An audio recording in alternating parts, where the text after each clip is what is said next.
നിലമ്പൂരിൽ വരാനിരിക്കുന്ന ഉപതെരഞ്ഞെടുപ്പ് വിജയം മുന്നണികൾക്ക് പ്രസ്റ്റീജ് പോരാട്ടമാകും.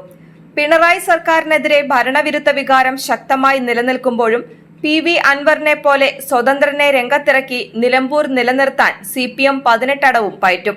ഇടയ്ക്ക് വെച്ച് കൊമ്പുകോർത്ത് CPMനെയും പിണറായി വിജയനെയും വെള്ളം കുടിപ്പിച്ച അൻവർ സ്വീകരിക്കുന്ന നിലപാട് മണ്ഡലത്തിലെ ജയാപജയങ്ങളെ കാര്യമായി സ്വാധീനിക്കും. അടുത്ത വർഷം നടക്കാനിരിക്കുന്ന നിയമസഭാ തെരഞ്ഞെടുപ്പിന്റെ ടെസ്റ്റ് ഡോസാകും നിലമ്പൂർ ഉപതെരഞ്ഞെടുപ്പ്. വീണ്ടും ഭരണ തുടർച്ച മോഹിക്കുന്ന CPM ഏറെ സൂക്ഷ്മതയോടെയാണ് നീങ്ങുന്നത്.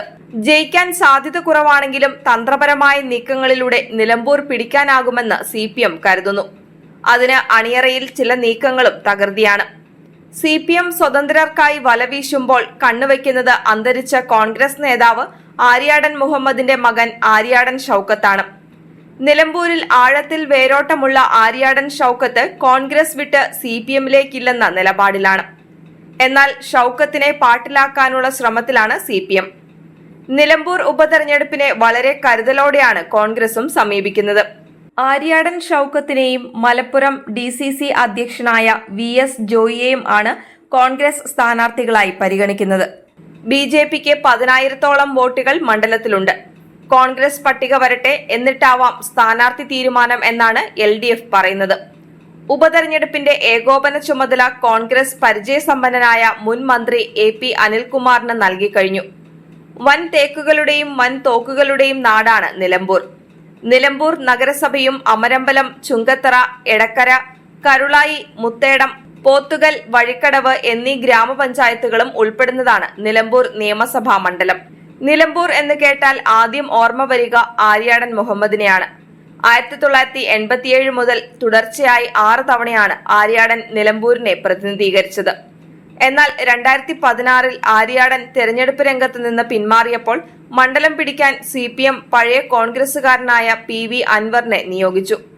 ആ പരീക്ഷണത്തിൽ വിജയിച്ച അൻവർ 2021 വിജയം കണ്ടു. മണ്ഡല രൂപീകരണം മുതൽ നിലമ്പൂർ രാഷ്ട്രീയ വിവാദങ്ങളുടെ ഭൂമികയായിരുന്നു.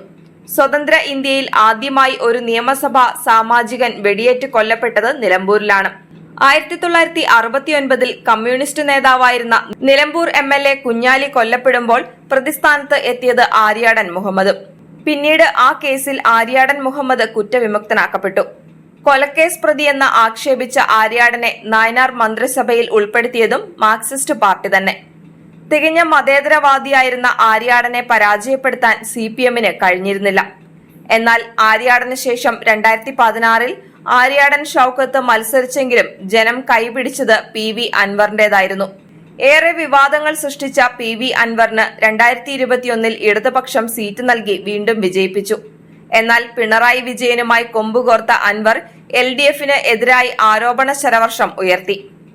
ദീദിയുടെ തൃണമൂൽ കോൺഗ്രസിൽ അഭയം തേടിയ അൻവറിന് അവസാനം UDFനോട് ഐക്യപ്പെടേണ്ടി വന്നിരിക്കുന്നു. നിലമ്പൂർ മണ്ഡലത്തിൽ അൻവറിന്റെ സ്വീകാര്യത ഏറെയാണ്. CPM ബന്ധം ഉപേക്ഷിച്ചതിന് പിന്നാലെ ഭരണ പിൻബലം ഇല്ലാഞ്ഞിട്ടും ചുങ്കത്തറ ഗ്രാമപഞ്ചായത്ത് ഇടതുപക്ഷത്തിൽ നിന്ന് അടർത്തി മാറ്റുന്നതിൽ അൻവർ വിജയിച്ചു. 2021 അൻവറിന്റെ വിജയം കേവലം 3000-ൽ പരം വോട്ടുകൾക്കായിരുന്നു.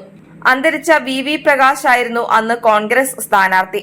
കഴിഞ്ഞ വർഷം നടന്ന വയനാട് ലോക്സഭാ ഉപതെരഞ്ഞെടുപ്പിൽ നിലമ്പൂർ മണ്ഡലം കോൺഗ്രസ് സ്ഥാനാർത്ഥി പ്രിയങ്ക ഗാന്ധിക്ക് ജനങ്ങൾ സമ്മാനിച്ചത് 65,137 വോട്ടിന്റെ ഭൂരിപക്ഷമായിരുന്നു. ഇത് വ്യക്തമാക്കുന്നത് ഈ മണ്ഡലത്തിൽ കോൺഗ്രസിനും ഐക്യജനാധിപത്യ മുന്നണിക്കും ഉള്ള ശക്തമായ അടിത്തറയാണ്.